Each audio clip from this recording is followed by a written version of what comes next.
The fact that the virus has changed, does our vaccine plan need to change along with it? Right. And I mean, obviously, this is a headline that I think one can say yes to, right? The virus changed. Should Saskatchewan's vaccine plan do the same? There's a young person who recently got it who basically said, this is one of the scariest things I've ever had to deal with. And Cardinal 34 believes he caught COVID while working as a bartender and server, which also leads into other stories about this. And we can talk about that at the same time here. Yeah. Because they're all tied into each other. The data is showing now that, workplaces are where this is spreading most. Yep. That's right. This isn't a bunch of lefty liberals speculating. This is data. We're not just saying it, even though a lot of lefty people were the first ones saying it.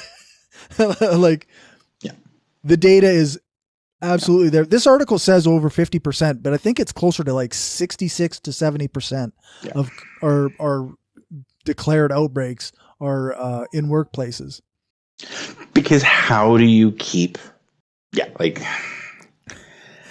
how do you maintain COVID lockdown restrictions, etc., for a year without support and making $11 an hour? Right. Right. And again, this is not to disparage anyone making a minimum wage. I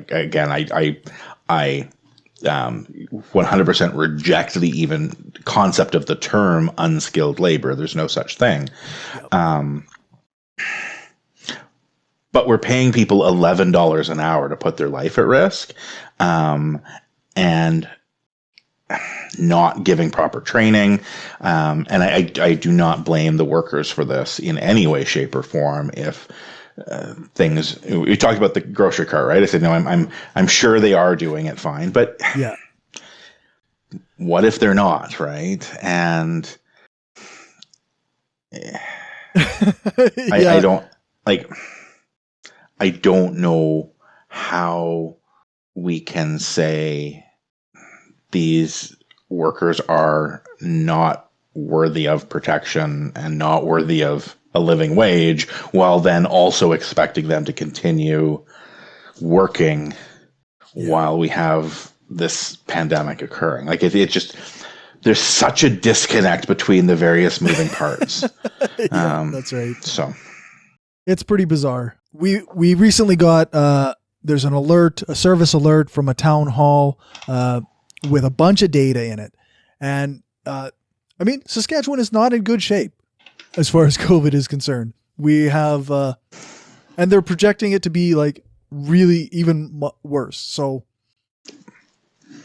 yeah, I know, we are Saskatchewan wide, and we sometimes end up focusing on Regina more than the rest of the province. But I was listening to Kyle Anderson, the I always have trouble with epidemiologist out of Saskatoon who works at the University of Saskatchewan up in Saskatoon, and he's been